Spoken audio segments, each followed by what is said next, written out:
Hello दोस्तों, स्वागत है आप सभी का हमारे नए चैनल नोबल करंट में। दोस्तों, इस चैनल पर करंट अफेयर्स ही पूरी तरह प्रस्तुत किए जाएंगे, जिसकी डिमांड आप लोगों ने काफ़ी की है। यहाँ महत्वपूर्ण घटनाओं को विश्लेषण के साथ प्रस्तुत किया जाएगा। साथ ही साथ प्रत्येक दिन घटित होने वाले अन्य घटनाओं को भी वन लाइनर के रूप में प्रस्तुत किया जाएगा, ताकि आप जिस किसी भी एग्जाम में बैठे करंट अफेयर्स से संबंधित आपकी तैयारी पूर्ण हो। तो चलिए शुरू करते हैं। संयुक्त राष्ट्र आर्थिक और सामाजिक परिषद के 4 प्रमुख निकायों हेतु निम्न में से किस देश को चुना गया है? दोस्तों, यहाँ जो 4 विकल्प दिए गए हैं, आंसर है ऑप्शन ए, भारत को। आइए इसे विस्तार से समझते हैं।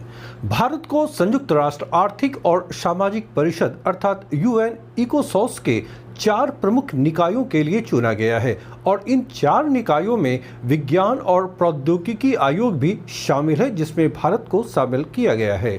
दोस्तों, संयुक्त राष्ट्र के आर्थिक और सामाजिक परिषद यूएन इकोसॉस में सदस्य देशों की कुल संख्या वर्तमान में 54 है, 54।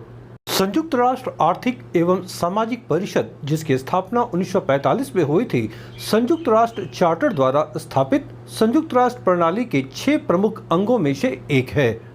दोस्तों, संयुक्त राष्ट्र ने 13 अप्रैल 2022 को ट्वीट के द्वारा यह घोषणा की कि भारत को 4 निकायों का सदस्य बनाया जा रहा है। तो ये जो 4 निकाय हैं संयुक्त राष्ट्र आर्थिक और सामाजिक परिषद के अंतर्गत, उनमें पहला है सामाजिक विकास आयोग, सोशल डेवलपमेंट कमीशन।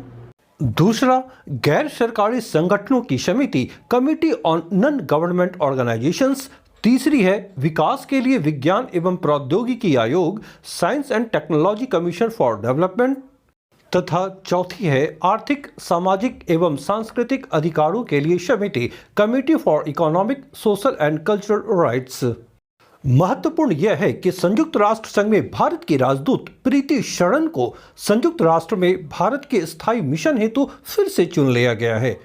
दिसंबर 2018 में वरिष्ठ भारतीय राजनयिक प्रीति शरण को संयुक्त राष्ट्र की आर्थिक, सामाजिक और सांस्कृतिक अधिकारों की समिति पर एशिया प्रशांत सीट के लिए निर्विरोध चुना गया था। दोस्तों, यहाँ ध्यान रखें, 1995 में डेनमार्क की राजधानी कोपेनहेगन में सामाजिक विकास के लिए विश्व शिखर सम्मेलन का आयोजन किया गया था और इस सम्मेलन के पश्चात सामाजिक विकास आयोग कोपेनहेगन घोषणा और कार्यक्रम के क्रियान्वयन के लिए एक प्रमुख संयुक्त राष्ट्र निकाय बन गया है। स्वनिधि से समृद्धि कार्यक्रम निम्नलिखित में से भारत सरकार के किस मंत्रालय द्वारा आरंभ किया गया है? दोस्तों, यहाँ जो विकल्प दिए गए हैं, इसमें सही विकल्प है ऑप्शन बी, केंद्रीय आवास एवं शहरी मामलों के मंत्रालय द्वारा। केंद्रीय आवास एवं शहरी मामलों के मंत्रालय ने हाल ही में 14 राज्यों और केंद्र शासित प्रदेशों के अलावा 126 शहरों में स्वनिधि से समृद्धि कार्यक्रम की शुरुआत की है।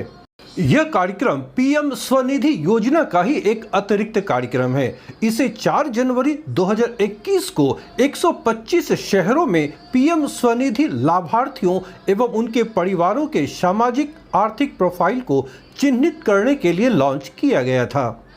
स्वनिधि से समृद्धि योजना विभिन्न केंद्रीय कल्याण योजनाओं, जिनकी कुल संख्या 9 है, के लिए लाभार्थियों की संभावित पात्रता का आकलन करता है और इन योजनाओं से जुड़ाव की सुविधा प्रदान करता है।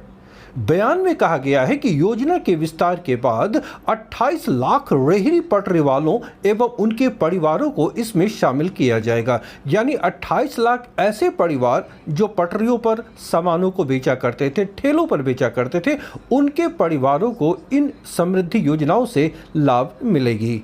जिन योजनाओं को इसमें शामिल किया गया है वे हैं, नंबर 1 प्रधानमंत्री जीवन ज्योति बीमा योजना, नंबर 2 प्रधानमंत्री जनधन योजना, नंबर 3 प्रधानमंत्री श्रम योगी मानधन योजना, नंबर 4 प्रधानमंत्री सुरक्षा बीमा योजना, नंबर 5 एक राष्ट्र एक राशन कार्ड योजना, नंबर 6 भवन एवं अन्य निर्माण श्रमिक अधिनियम, नंबर 7 खाद्य सुरक्षा अधिनियम, नंबर 8 जननी सुरक्षा योजना और नंबर 9 प्रधानमंत्री मातृ वंदना योजना।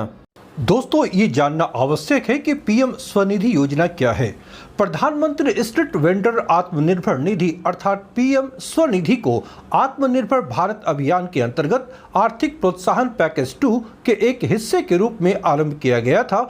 इस योजना को 1 जून 2020 से 700 करोड़ रुपए के स्वीकृत बजट के साथ लागू किया गया था। याद रहे, यह अवधि कोरोना काल की थी।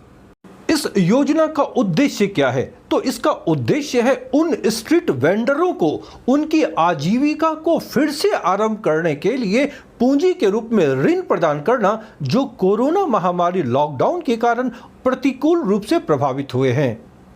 वर्ष 2022 में बाबा साहब भीमराव अंबेडकर की कौन सी जयंती मनाई गई है? यहाँ आंसर है ऑप्शन डी, 131वीं जयंती।